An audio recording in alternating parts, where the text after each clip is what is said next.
That's right. You're listening to another episode of the Co-Main Event Mixed Martial Arts Podcast.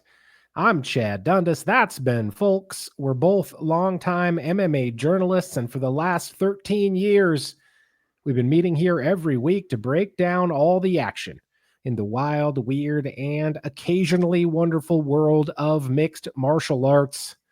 No great surprises, at least not in the two championship main events at UFC 316 over the weekend.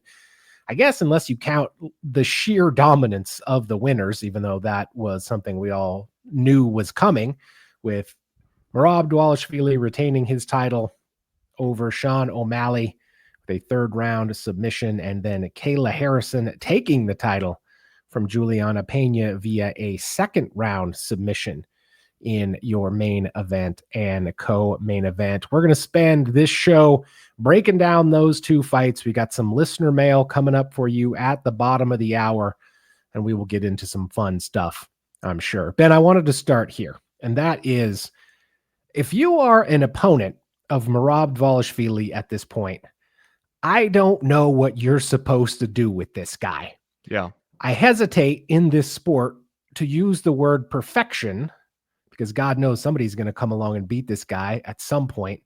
But Merab looked in this fight as close to perfecting his particular method of fighting, his particular game plan, using his specific skill set as anyone that I can remember. And the scariest part is that he seems like he's getting better at it, right?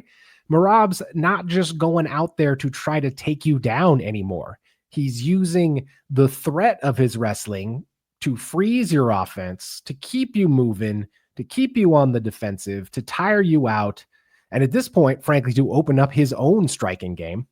And then, once he's done that, then he starts trying to take you down. And by take you down, you mean he'll sling you over his shoulder like an unruly toddler and carry you off somewhere else. And grin while he's doing it. He's very, very good at that. And man, in addition to that, dude, if Merab is going to start throwing out nasty submissions now, forget about it. You're done. It's over. And I admit, man, like maybe some of this has to do with the fact that Sean O'Malley is sort of like the perfect stylistic matchup for Merab. And obviously, I'm not saying that Merab is like one of the greatest of all time in this sport at this point, at least not yet. But honestly, when I think about the kind of perfection that I saw over the weekend of his specific weapons, like I do think George St. Pierre, Anderson Silva, John Jones, people like that. And that is a very, very scary thought for all of the other men's bantamweights out there. I do feel like there are some potential strategies and attacks that opponents have not considered yet that I think he is still vulnerable to. Number one, poison. Mm-hmm. Have we tried poisoning the man? We've seen that before, right? Who was it that walked right up to the line of accusing someone of poisoning him before his fight? Rampage Jackson explicitly said that he was poisoned by room service in Japan before he fought Sakuraba. So, he's one of the greats in terms of post-fight excuse making. So you'd expect something on that level. But I'm saying, we know Merab's over there at the PI. He's at the UFC Performance Institute. He's getting his meals there. We've seen security kind of lax. We've seen that when you're Merab and you go to get some food at the UFC PI's kitchen, they'll just like put it in a container and write Merab on it. Ain't but one Merab. We know you can get access to the guy's food. Let's just consider poisoning him. Yeah. It's not Merab Jordan from South St. Louis. That's not the Merab they're talking about. We could also consider a blow dart situation, possibly on his way into the cage. There are some openings there. Number two, I'm going to go ahead and say foreign objects. What if we get some foreign objects in there? Brass knucks in the tights. Yeah. Some brass knucks in the trunks, hide some stuff like that. Brass knucks in the tights has a proven track record of being effective. Maybe we blow the little like magic dust in his eyes, something of that nature, which also, though, leads me to my third strategy, dark arts. the dark arts, Chad. Yeah. There was a lot of talk there for a while around Alex Pereira and the dark arts. And I'm saying, if I'm fighting Merab, you think I'm not going to at least consult a shaman? Mm-hmm. Do you think I'm not going to at least consider asking around at the gym if anybody has a wizard guy? Like a wizard, like a practitioner of the dark arts that they could just put me in touch with. Man, Give me a number. You don't think Merab has one of these amulets, though? I guarantee Merab has an amulet of protection somewhere. That's probably a good point. He does. He does seem like a guy who he'll see you coming when it comes to the dark arts. He's thought about that as well. The other actual area that I did see some opportunities for, no one does this more than Merab, where because he is constantly just throwing stuff out there, constantly doing stuff, he can't stand to just be standing still in a fight, not doing anything. And so he will definitely throw out punches when you're nowhere fucking close to him. Nobody does this more, I think, where he'll just throw out a hook and you're fucking 5 feet away. Because he's just doing it. He's just doing stuff all the time. And there were at least a couple of moments in this where he kind of just seems to be doing it as a nervous tick almost. And Sean O'Malley did manage to step in and counter him, because it's not like he's really keeping the hands at home in that regard. You could get in there. You could sting the guy once or twice, because it's like, if he has any bad habits, it might be that he will, like, I don't think this is one that could be borne out by the punch stats, because the punch stats are probably going to say, like, he went like 51 of 83. They're not going to tell you that the ones he missed by 4 feet. Hey, man, a miss is a miss. It doesn't matter if it misses by an inch. It doesn't matter if it misses it does by 4 feet. Does it, though? Yeah. All right. Hey, I see your point. And he does get a little wild while he's out there slinging them things. I admit that. Merab Dvalishvili gets wild in almost everything he does, including his personal life, from what we can tell on social media. But round 2 of this thing, Ben, was almost entirely on the feet. And he won that. He won that round. That was the only place we thought heading into this fight Sean O'Malley had a chance. And Merab won that round. I knew Sean O'Malley was definitely in trouble when the commentary team was trying to list all the changes he had made to prepare for Merab. And Daniel Cormier was like, change his walkout music. And you're like, my man, I know we're trying to put a positive spin on this. It's an immediate rematch for Sean O'Malley that not a lot of people saw any reason to believe the second one was going to be different than the first one. And, he played that up himself, talking about got off social media. We see he's not doing the bright, colorful hair anymore, not smoking weed, other stuff. But I was hearing that sitting there as we're getting ready to watch this fight about to begin. And I was like, how do you think that helps him? Dealing with the buzzsaw that is Merab, how do any of those changes really help you? Yeah. You know who else I think knew he was in trouble? That was Sean O'Malley. They showed him getting up and walking back to his corner after the first round, and he kind of had a well shit expression on his face. Yeah, kind of like, it was sort of like deja vu almost, being like, I've got a strange feeling that I have been here before. Well, the first half of that round, I was feeling a little encouraged for him, because he was keeping it on the feet. He was keeping Merab at a workable distance for him. He was managing not to get trapped against the fence. I was feeling like, okay, maybe Sean O'Malley has figured out an approach, a way to deal with Merab. And then the second half of the round happened. Yeah. And you went, no. And so I could definitely see how you come in there, you think you figured it out. You think we went back to the drawing board. We did nothing but think about how to beat Merab over these last 6 months or whatever it was. And now we're ready. And then you go in there and you end that first 5 minutes feeling like, nope, I was wrong. He's still good. He's still able to do all this shit to me. I don't know what the hell I'm supposed to do now. And that part of that comment that he made in the cage right afterwards, where he was like, damn, that's not how I thought it was going to go. Like, I appreciate the honesty of that, where he's just like, Merab's a motherfucker, man. That's not how I thought it was going to go. And it's like, yeah, I bet that's not how you thought it was going to go. And then you get in there with the guy and you're like, shit, here we are again. Yeah. I mean, hey, man, I do want to say, I want to give some credit to Sean O'Malley, and maybe this is this is maybe just a commentary on how hard it is to fight Merab. I felt like he was doing all the right things, and he was working the body early on. He was trying to stay off the cage. He was using that front kick, and a couple of times he threw a little kind of like almost a leaping sort of Superman jab to try to get himself off the fence. There was a few times when his takedown defense looked like it had improved, or at least his ability to get up when Merab did take him down. But here's the thing. You just said this. About halfway through the first round, you were thinking, okay, maybe he did figure something out. You know what?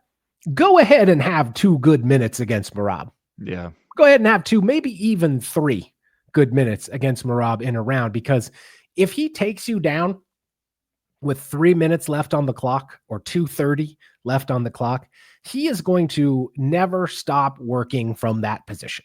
He is going to punch you and elbow you and, my God, knee you in the gut while you were on the ground, which feels like insult to injury, frankly. Like, you don't got to do that, Merab. That's just mean-spirited. He is going to do so much in that next 3 minutes. He's going to win that round unless you did something real flashy and effective in that first couple minutes.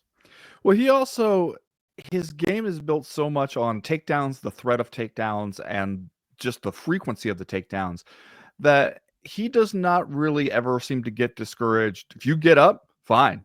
He's going to use that as an opportunity. Like, in order to get up, you're going to have to give him an opportunity to work some strikes in close from the clinch against the fence. And then he's also just going to take you right back down again.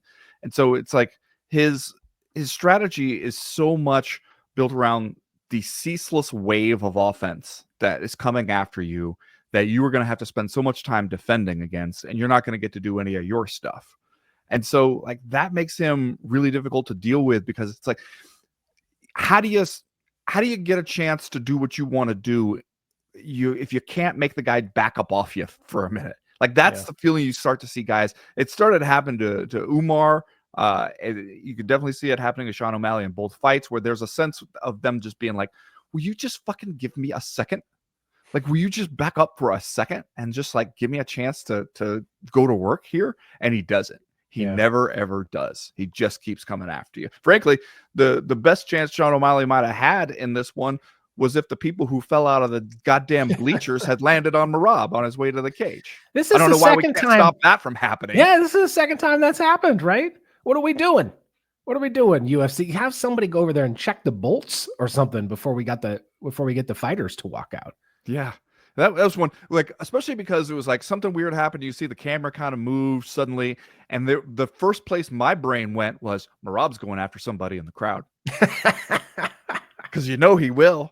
I was just like, if somebody must have been saying the wrong thing to Merab, forgetting that he is now a U.S. citizen, which in his words means he can fight, he can hit you in the face, and he will not be deported. I don't know if you feel that comfortable with that claim these days, but he seems to be in good graces. But as soon as something happens there and there's like crowd members down there on the floor, before I could process it, I was just like, Merab about to beat somebody's ass before he beats somebody's ass.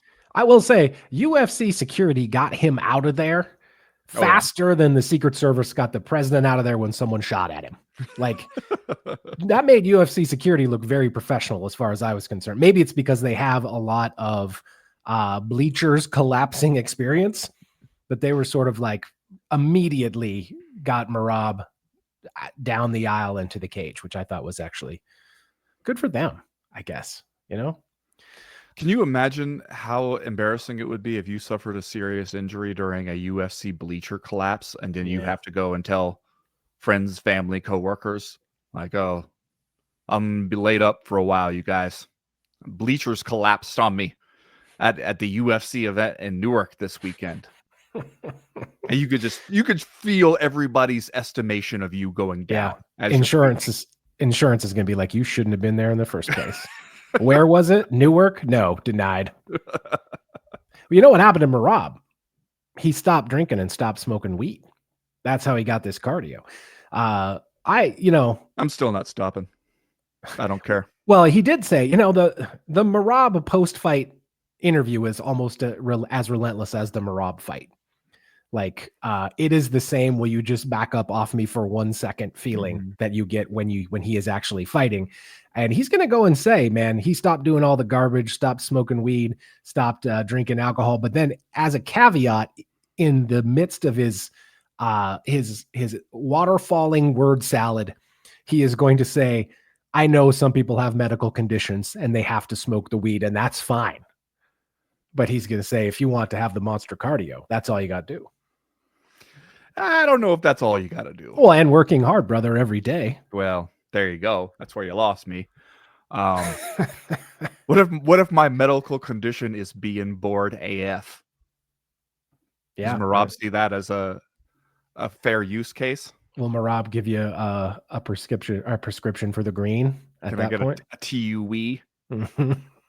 There was one point in this fight near the end of the second round where there was like a scramble and Merab got in an awkward position and Sean O'Malley cracked him in the side of the head with a pretty good punch.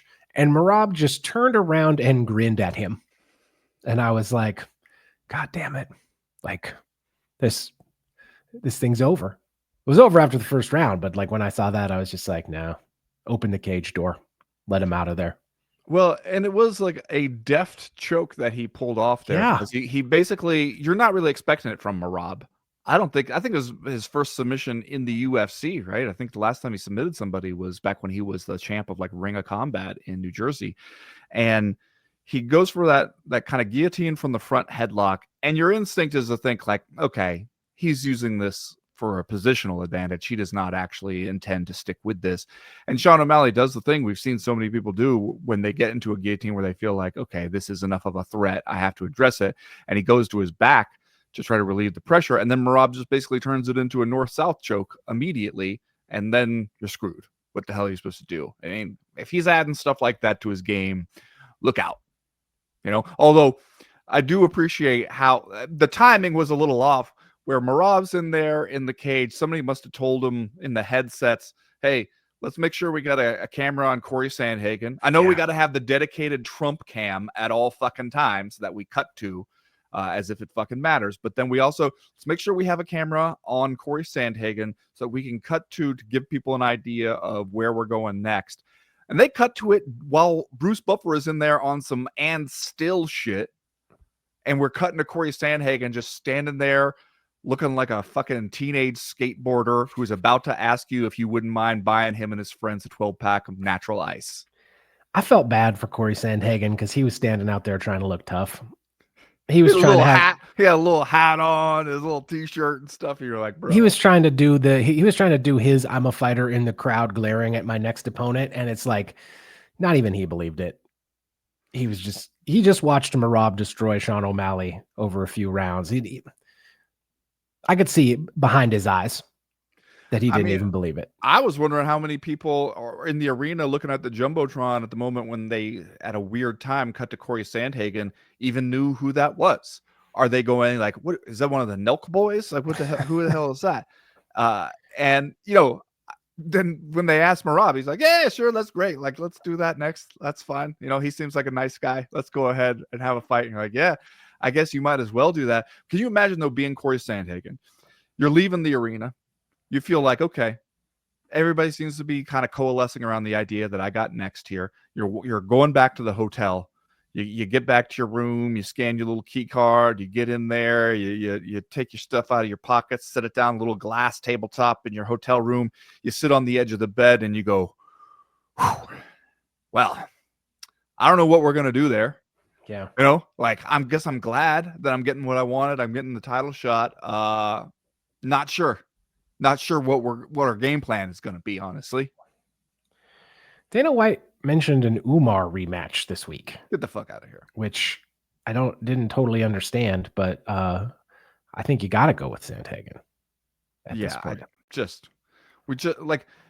Is that where you come out of this thing thinking like, what is really great for Merab is if we turn around and book him right against somebody he already beat and who hasn't done shit in the interim to make people think the second one will be different. Like, I think that's what kind of the tepid interest in this rematch should tell you, is that that's not going to really work.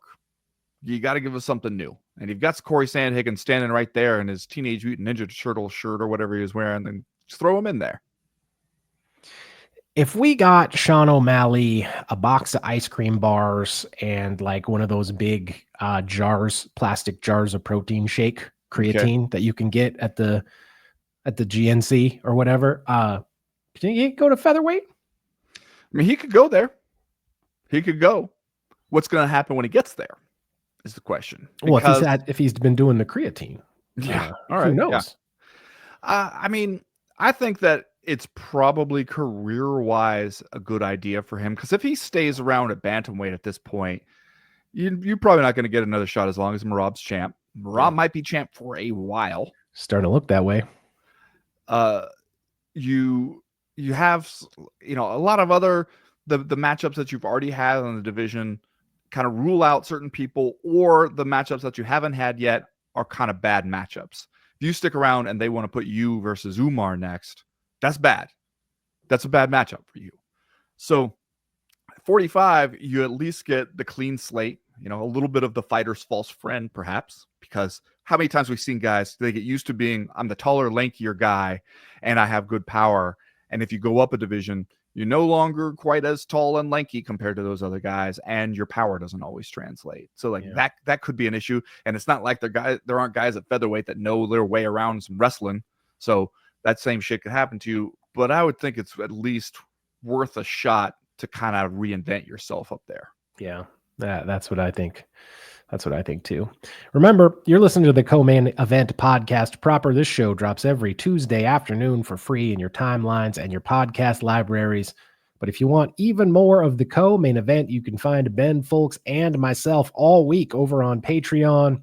Hit us up at patreon.com/co-main event and get loads of extra audio and video content, as well as access to our official Discord message board where they're talking about fights and a lot of other stuff literally all the time. Ben, this year over at the Patreon, we've had the Just for Fun Fight Picks contest happening, and the competition is starting to get fierce over there. Oh, yeah? Yeah. And you know what you win? What do you win? Nothing. You don't win anything at all. You become the exalted ruler of nothing. It's just for pride, baby. Not giving anything away. No prizes, nothing. Get over there and show your dominance. That's what it's about, being the alpha. Yeah. I mean, that's what you win, right? Is the alpha-ness of it all. Alpha status. That's right. Everybody knows by now we are a completely independent podcast. We don't have the backing of a big parent company or even one of the major MMA websites. We're just two guys talking into microphones, and we've been doing it for over a decade. We want to keep doing it. But the truth is, we can only keep doing it with your support. So if you can spare a few dollars in exchange for a little bit more of your attention, some more of that sweet, sweet content, please consider joining the Patreon over at patreon.com/co-main event. Another way you can support the show is by going to our merchandise shop at co-mainevent.com. We got t-shirts, we got hats, we got hoodies, we got lots more. Stop by and pick up the best-selling Daddest Man on the Planet coffee mug or t-shirt. We got Daddest Man on the Planet t-shirts at this point. You get one of those. You get a lot of other stuff as well. Get yourself a Bobby Nux t-shirt. Get yourself a Dundasso t-shirt or hoodie, a Volcamania t-shirt. We got it all. Just go to the shop at co-mainevent.com. Click that link at the top of the page that says shop. We're partnering with our friend Johnny Ashcroft on the shop. He is a graphic designer from Portland, Oregon. We can't recommend him highly enough for all your design needs. Hit him up at studiosuperconductor.com or on Instagram at studiosuperconductor. As for now, like we always do about this time, let's do a little bit of listener mail. Listener mail. First piece, I'll do that again. First piece of listener mail this week comes to us from Dan Alexander, who writes, "It made me feel real sad to hear the Ben Askren news. Those pneumonias can be horrific to deal with, coupled with staph. I'm hoping that the infections were caught early and that he's back in our MMA lives sometime soon." I just found out about this yesterday, and it was... Well, he's not dead, right? No, he's just... The way they this said makes it sound is... They said he was unresponsive. was what his wife said, or that he was unable to respond, I think is what she said. But yeah, it sounds like it came on suddenly, sort of maybe pneumonia brought on by staph infection. He's been in the hospital at least the last couple of days. A 40-year-old guy with a family, wife, kids, everything else, regardless of what you may have thought at any point about Ben Askren during his fighting career or wrestling career or anything like that. You got to wish him the best at this point, because this is in the world of real life. This is a young man with a lot of years ahead of him and a family to be with. So shit. Yeah, and that is kind of crazy, man. I mean, especially like that combination, if it's pneumonia stuff and staph stuff, like those, either one of those could be more serious than it initially seems. But when you're dealing with them both kind of in concert together, that could be tough. So yeah, man, I hope that he's okay. Especially, I've known so many fighters who have gone into the hospital for one thing, and I don't know if it's because maybe there's staph living on their skin from wrestling mats or whatever, or it's just that staph is that prevalent a risk in U.S. hospitals. But we've heard about several different people who have dealt with stuff like that. Remember when King Mo, all those years ago, I think he went in for a knee surgery after he injured his knee against Rafael Cavalcante, and got a staph infection in his knee after the surgery and almost lost his leg, and was kind of never the same again after that as a fighter. And so it's like that is scary stuff. You hope he's okay. Next question this week comes to us from Balls Deep, who writes, I heard that. You gotta really say it like the way he spells it. Yeah, balls deep. It's BAWLS deep, all one word. Yeah, naturally. With a capital D to let you know that you're dealing with two words. He writes, is Patchy Mix one of the worst cases of quote unquote octagon jitters in recent memory, or is he just not as high level as some people thought? Leading up to the fight, he kept saying how he was going to submit the guy, and then he shoots one takedown in 15 minutes. Baffling. You know what, Ben? I completely agree with that word as an assessment of this fight. This was baffling. And yeah. I would say, you know what? I don't use this word a lot to describe stuff that happens in the cage. A lot of stuff that happens outside the cage happens every day. This was embarrassing. I also tend to think that maybe it was octagon jitters getting to him, because he just looked so stiff early in this fight. It took him such a long time to really even get going at all. He looked just like so inert, and he's just standing there straight up and down and not moving a whole lot. And I don't know if he moved his head once in this entire fight as an evasive technique to avoid a punch. He was just right there to be hit over and over again. And I was just like, does he know you're allowed to? Does he think he's in power slap where you're not allowed to do any defense? Like, you can move your head when you see the punch coming, bro. And he wasn't. I was surprised kind of that he didn't get finished, because the way he was eating some of those shots and just not doing much about it in the first round made me go, uh-oh. Yeah. Mario Batista cracked him with straight right hands like twice in the first couple minutes. And I was like, oh, we are in trouble. We are in trouble here. And again, like Sean O'Malley heading to his corner after round one, the face Patchy Mix made after he got hit those two times in like the first two rounds were like, number one, that hurts. Number two, uh-oh. Yeah. And he never really corrected that, man. He's the only success that he really had in this fight was when Mario Batista, for whatever reason, tried to go southpaw. Well, he started to come on a little bit in the third round, just because like it seemed like he finally woke up a little bit in the third round, but by then it's way too late. And I don't want to do the thing where we saw one fight and we go, oh, actually this guy sucks. Right. Because we've seen people have a bad first fight in the UFC and then go on to have great UFC careers. That can absolutely happen.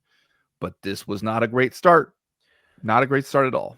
And obviously Mario Batista is not a slouch. He is a ranked bantamweight, and he's had it. Yeah, I believe he's won 8 in a row now that he beat Patchy Mix. So he was a good fighter. And so Patchy Mix didn't get the tomato can when he came in, but he was also a guy where last week you and I were talking about, hey, if he wins one fight, he's probably a title contender. People are already asking Merab, hey, would you fight this guy? Like before he even made his UFC debut. So yeah, he's going to fight high level competition in the UFC from the time that he comes in. And I don't remember a debut by a person that we thought could be that kind of fast riser in the UFC where they looked this bad, because he went out there and then for 2.5 rounds, I couldn't tell you what he's trying to do. I couldn't even tell you what the game plan was. Like, unless he wanted to like try to counter strike with Mario Batista, which seems like a bad idea. We're sitting here on Tuesday, a few days later. I still don't know. What he was trying to do. I'll tell you, I do remember a guy coming in, having an absolutely awful UFC debut after coming in from another organization, and then going on to become champion. His name, Chad, was Mauricio Shogun Hua. How about that? Okay, we're going deep in the Wayback Machine for that one. Yeah, I thought you were going to say CM Punk. Just no. Went on to become a champion, right? He became a champion in another organization. Yeah, an entirely different organization in many different senses. Multiple time champion. Well, okay. Yeah. In a different organization. Yeah, Patchy Mix, man, he's got some work to do. But you know what? I'm not disinterested now to see what Patchy Mix does next. I will be tuning in to find out exactly what we're doing out there. So, yeah, I guess we'll wait and see what happens. Next question this week comes to us from Matthew Erickson on Patreon. He writes, was it just me or was the crowd at UFC 316 especially negative? It seemed like they were quick to boo, even if there was action or the fighter wasn't doing anything particularly boo-worthy. I just don't understand why someone would pay so much money to buy tickets to watch a sport they don't seem to particularly enjoy watching. Are people just buying tickets to cheer for Dana and Donald? Can't rule that out. You know, the live crowd. The live UFC crowd is such a different MMA fan demographic than the online MMA fan demographic. Yeah. They're just different people. Plus, you're basically dealing with a New York audience here, right? Like, it's Newark, but it's basically New York audience. What you're saying is they come up in here with the I'm walking here energy. Yeah, pretty much, right? Yeah, that's all I got right there. That's the noises that they make the whole time. And I will say, like, and this is not news now, but like, you're also dealing with a fairly educated crowd at this point, at least in terms of like how the sport works. These people were like, at some points, cheering when Merab would like get a good position on Sean O'Malley. So it's not like they are completely ignorant of the sport, but I never understood this anyway. This sort of like the booing at certain times during a fight. I mean, if people are out there going Ken Shamrock, Dan Severn on you, circling and circling without throwing a single punch, that's fine. Boo a little bit. But like, if you're out here like booing grappling and whatnot, you know, I agree with Matthew Erickson. Maybe you don't like the sport. Maybe there's something else you could check out. Maybe you could go see Dumplin slap with the Hawaiian Hitman. Yeah. At the next Power Slap. I think you could probably get in way cheaper to something like that. I think you'd probably be a lot easier on the pocketbook. It just does seem, though, that just like the potential for people to be a just bleed ass kind of MMA fan is so much higher when you're dealing with the live event crowd. I don't know what that is, but maybe we need to refer again to Matt Riddle's comparison that the pro wrestling crowd is like people going to see Shakespeare and the MMA crowd is like people going to the Coliseum. Like they don't care if you kill the lion or the lion kills you, you know, that's what they came for. And God damn it, they are getting impatient. So I guess that's just part of it.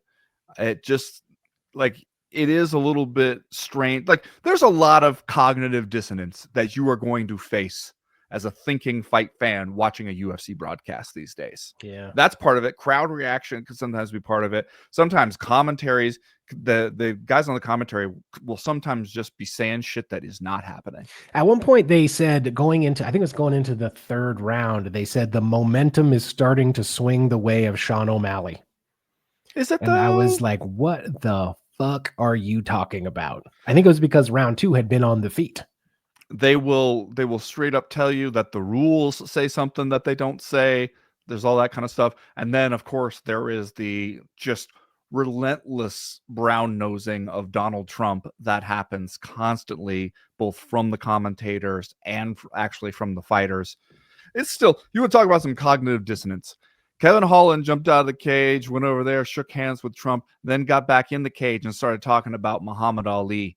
And you were like, bro, what do you think this president would make of a prominent black athlete who had some shit to say about civil rights in America?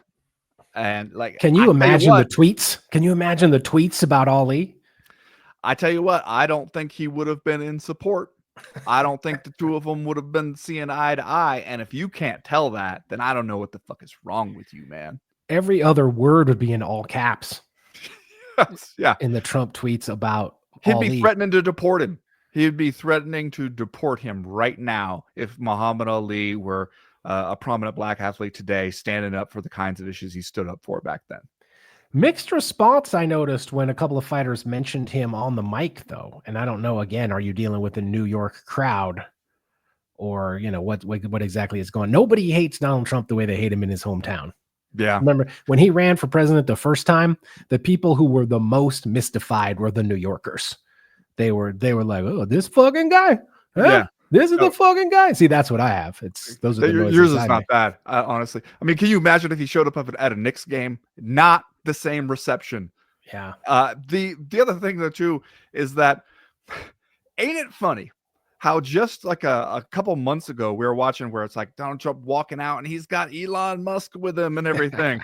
You know, we're doing that whole thing. And then this time it's like everybody's just going to pretend they don't know that Elon Musk just called him a pedophile in front of the whole world. And it must be nice. It must be nice when you're feeling like, hey, a guy in my inner circle told everybody that I'm on the Epstein files, but I can show up to the UFC and they won't mention it. They won't mention any of the shit that's going on with me. It'll just be nothing but good news. Everybody there is my best friend. They got a camera to watch me sit there and slathered in bronzer, watching the fights. Nobody going to mention that, hey, one of the reasons Elon Musk probably not with me this time is because he told everybody I'm a pedophile. That must be nice to have that support, that unyielding support that you get from UFC and Dana White. Certified lover boy. Certified pedophile. All right. This one from Mike Garcia of voiceofgarcia.com. He says, so according to Eric Nixick, Francis Ngannou is open to a UFC comeback. Since Dana White has won maybe both of his feet out the UFC door, what are the chances we see Big Fran back in the octagon? P.S. Maybe to shut up John Jones. Would we have to have Francis against Tom instead? I'm not just saying, I'm super saying. Dana White, obviously, this week when asked about this, said probably not in terms of a Francis Ngannou return. But I will say, White, another guy, does not care for black athletes standing up for themselves. I did see Ariel this week tweet that if you managed to book Aspinall versus Ngannou, that basically solves all your problems. Yeah. If you're the UFC. And I think he's right about that. I think that like all of this stuff with John Jones and any kind of like lingering uncertainty or bad feelings we have about the John Jones tweet storm, which could be ongoing to this moment, as far as I know.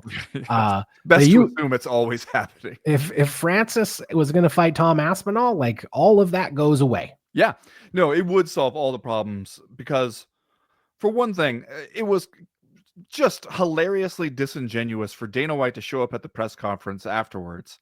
And the media members were like, so what do you make of John Jones saying, go ahead and strip me, I don't care, I'm done? And Dana White sort of just like feigning ignorance, which either you're faking it so you don't have to have a reaction, which is kind of gutless, just being like, he said what? Oh, that's crazy. And he said at one point, he's like, I haven't been paying attention to all the gossip.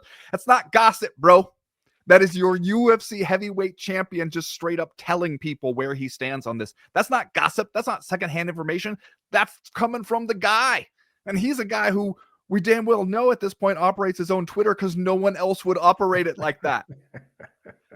And you're going to act like, oh, no, I haven't been paying attention to what my own heavyweight champion has saying that is going to happen. Like, it's the biggest possible fight I could conceivably make this year, and I haven't been paying attention to the guy out there torpedoing any hope of it. Like, if you're paying, if that's true, and that's the level of attention that you've been paying to your own heavyweight division, that's not great.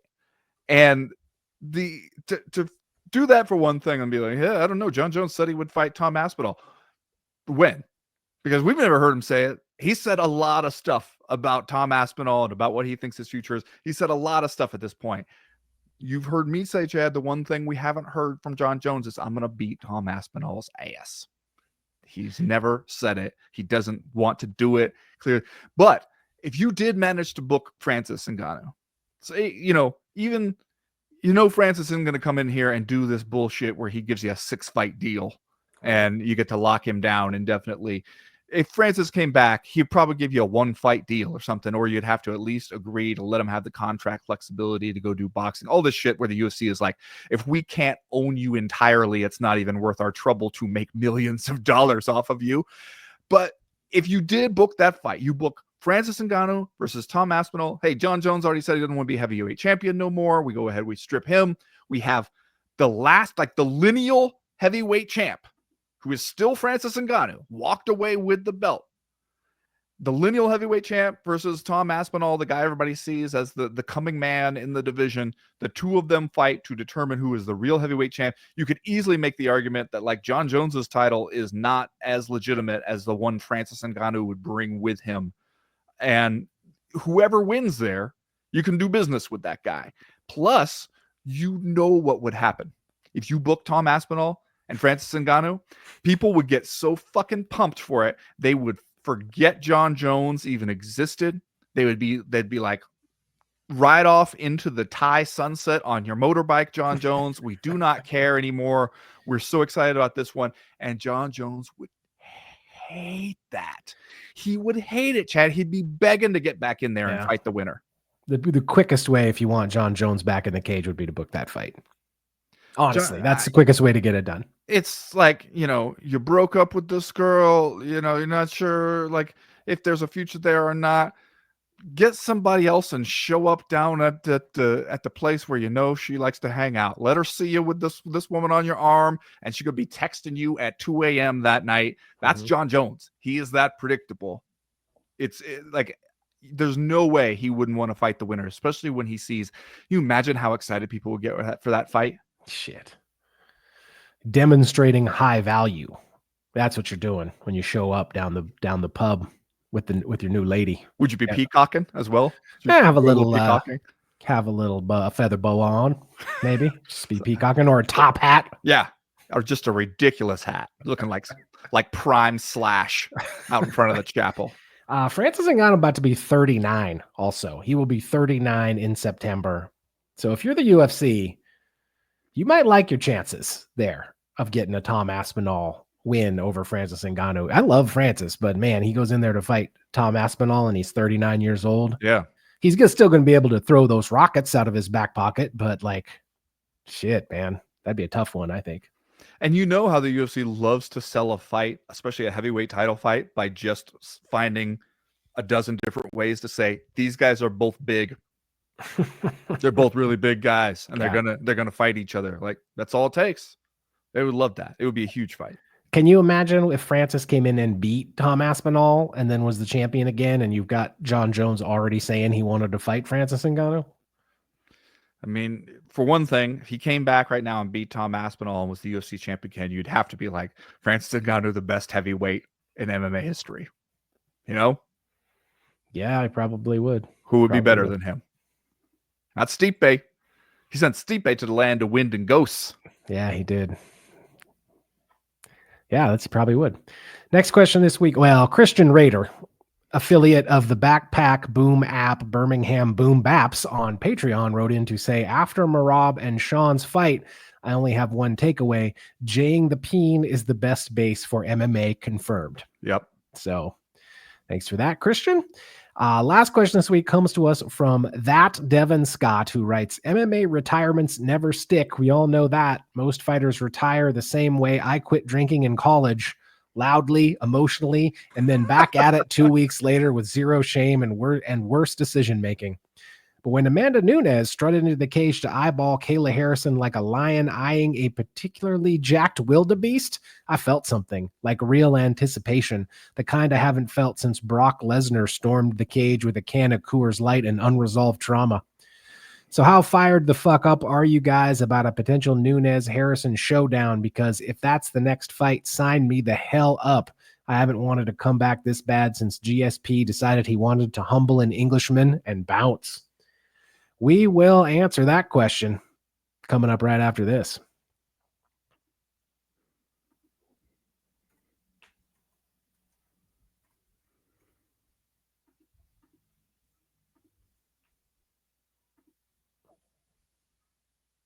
Well, Ben, in answer to that Devin Scott's question, I got to say I'm pretty pumped up about a potential fight of Kayla Harrison versus Amanda Nunes.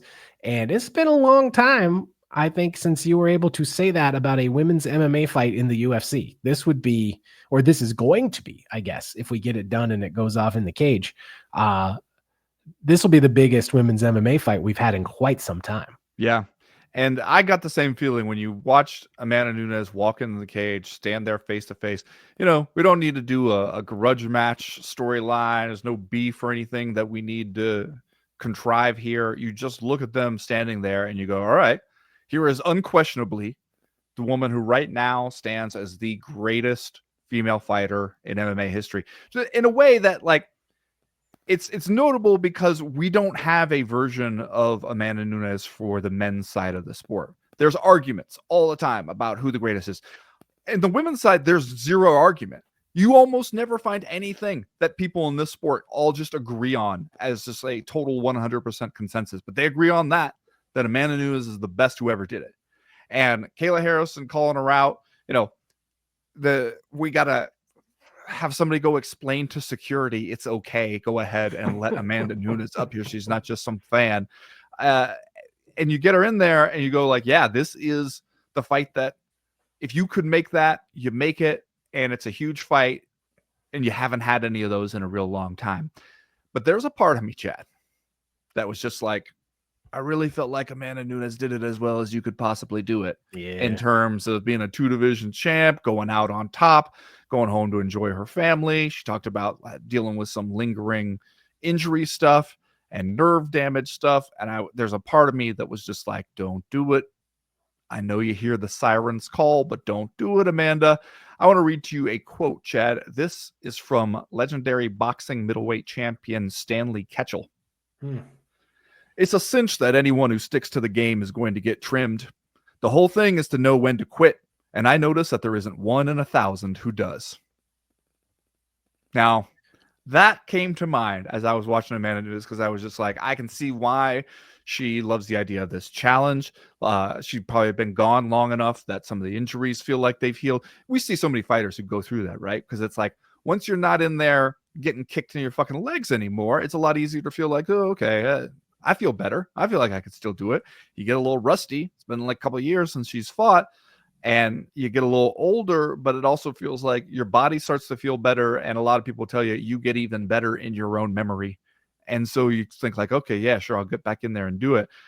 And, you know, she's going to make good money, I'm sure, to go in there and do it. But it also, there's a part of me that's just like, I don't feel great for Amanda about this fight at this time. Stanley Ketchel, the Michigan assassin, by the way, shot. Right. Do you remember this? Shot dead by a man whose wife claimed that Ketchel had either sexually assaulted her or they had had an affair.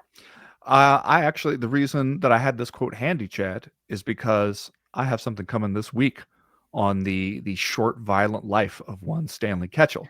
Dead at 24. You can't sit here and say Stanley Ketchel seemed like a good guy. Nope, you sure can't.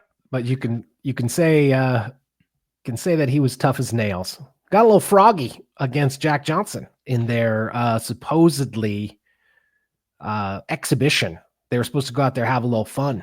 You know what I mean? Because Stanley Ketchel's way smaller than Jack Johnson. Don't worry, you're going to hear all about it. Especially, I spent my Monday down there at the Butte Archives going through their extensive collection of Stanley Ketchel stuff since he got his boxing start in Butte. One of my favorite notable things is they talked about how much he loved to tear around in a fast car. Once drove his car intentionally into a fruit stand in San Francisco because he wanted to see the fruit fly. Like that was, people afterwards were like, why did you do that? You just smashed your car through a fruit stand like a goddamn cartoon. And he was like, I just wanted to see the fruit fly, man. Can't say he was a good guy. Nope. But he did some living. You know what I thought was interesting? We spent a long time talking about Kayla Harrison being huge. Talked about it last week before the weight cut. Talked about it during the fight. What did Daniel Cormier call her? He called her he compared her to someone, and then she said, "Don't say that. People already call me Brock Lesnar. Like I don't need another comparison." I mean, we've like seen that. Brock Lesnar's daughter, who's like the shot put champion. That's what a female Brock Lesnar looks like. She looks exactly like him. Yeah, she really does. I don't know what kind of shoes Amanda Nunes was wearing. See, that's what I was going to bring up, because Kayla Harrison's barefoot. We know that. She's in there in the cage. Amanda Nunes walks in there. She does look like she's a little bit bigger than her, but I'm just like, you know, Amanda Nunes, if she was walking around at a UFC event in cowboy boots, I wouldn't be shocked. That's true. She was also wearing the blazer looked like we had a little bit of shoulder pad action going on with the blazer, not a completely unstructured blazer. So, it's adding a little size, but we spent so much time talking about Kayla Harrison being huge. And I was like, shit, Amanda Nunes looks like she might be a little bit bigger than Kayla Harrison. And she hasn't fought in like 2 years, though. She's 37 years old. Remember when I just talked about Francis Ngannou a few minutes ago? Amanda Nunes just turned 37. She's been out the game, having a family, living a best life that did not include driving a moped down the street in Thailand while you're doing Instagram live, swerving in and out between parked trucks.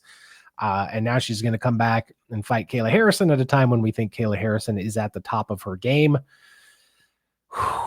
We'll watch, but it might be a tough one for the GOAT, honestly. Yeah. I think Kayla Harrison really did absolutely fucking bully Juliana Pena. She just fucking destroyed her. It was not at all a competitive fight, not even for a second. You would have never known that who was the champion and who was the challenger coming into this. This was another one where there were, she got her up against the fence, digging for the double underhooks. And I remember listening to the commentary team saying something like, she's doing a good job defending the takedown. And I was like, no, she's not. She's seconds away from being taken down. And of course, easily planted on her back. Kayla Harrison, it just sort of dominates her physically, moves it for the submission just before the end of the round. Juliana Pena taps right away. And it was just sort of like, the fact, like, I saw Juliana Pena, I don't know if it's on Instagram or Twitter after the fight, being like, thanks for support to the people who I assume must be supporting Juliana Pena. But then saying, looking forward to this fight. I got dibs on the winner. And I was just like, respectfully, no, absolutely not, Juliana Pena. I respect that Juliana Pena has done a lot with what she has to work with physically and athletically. She got that dog in her. Mm-hmm. She's tough. She's not afraid to go in there, lay it on the line, all that kind of stuff. But we must be honest that has there been a worse two-time UFC champion? Like somebody who got the belt back, but both times a very undistinguished title reign. And as far as like athletically, what they were able to do in the cage, what they meant to the division, really kind of not that significant, not that impressive. I mean, I know in my brain that Juliana Pena is a two-time UFC champion, but every time someone says it, I'm like, is she? I gotta go check that. I gotta fact check that. Sounds wrong. Yeah, it sounds wrong. That Kimura happened so fucking fast that, like, I think we were using the overhead cam when it happened in the live broadcast. I didn't even see it. Like, well, it was pretty smooth because she gets her worried about the arm triangle choke, and you could hear that's what the commentary bit on too. They were just like, okay, yeah, she got to watch out for that arm triangle choke, and especially if you think somebody is trying to dig their head under your shoulder to trap that arm there, then your defense is you're trying to work your arm back, get your arm back to the mat, and so basically you're just going to put your arm where they want it. And then Kayla Harrison was just like, thank you. Boom, snapped it right on there. And Juliana Payne was like, okay, I'm about to get my arm broke, and got a tap. It was really nice by Kayla Harrison, especially against somebody where you're thinking like, where Juliana Pena said to her before the fight, how are you going to beat me, Kayla? Yeah. You're going to lay on top of me and bleed out the clock? Turns out, nope. Turns out she'll take half that action, but the rest of it you're not going to like so much. She's going to beat you with a lightning fast submission. I would like to share a quote with you from Juliana Pena's coach. Please do. What a beautiful round, says Juliana Pena's coach after round 1, where she got dominated and lost a point for an illegal upkick. She's walking back to the corner. What a beautiful round, he says. He's keeping it positive. That's how you do it. You tapped into her gas tank. Okay. Lost a point during that round. Didn't just get dominated, lost a point. I appreciate, you know who that was doing God's work as the referee in there? That was Shaolin Ribeiro. Yeah, I did notice that. Retired fighter Vitor Shaolin Ribeiro, who he went in there and was just like, you know what? I'm not buying any of this ignorance of the rules shit from a UFC champion. You went and up-kicked her in the face twice when she was down on her knees. That's 2 kicks to a downed opponent. I'm not giving you a warning. I'm just going straight to taking points away. That's what you want to see. And especially, I think it's notable that comes from a former fighter, because we've said before, the reason people don't want to go in there and take points and actually do something as ref is that they don't want to be seen as being the one who decides the fight. You don't want to be seen as like, I'm the ref who has a thumb on the scales here and not letting the fighters figure it out for themselves. And then you get an actual fighter in there and he's like, nope, that is bullshit. We have these rules for a reason. You will be penalized for breaking them. And I appreciate it. Also, shouts out to friend of the podcast, Diego Lopez, who also, he does some fighting himself. And he said that for his last fight, Shaolin was the referee, and that when he held up his hand afterwards, he could not stop himself from turning and being like, big fan, bro.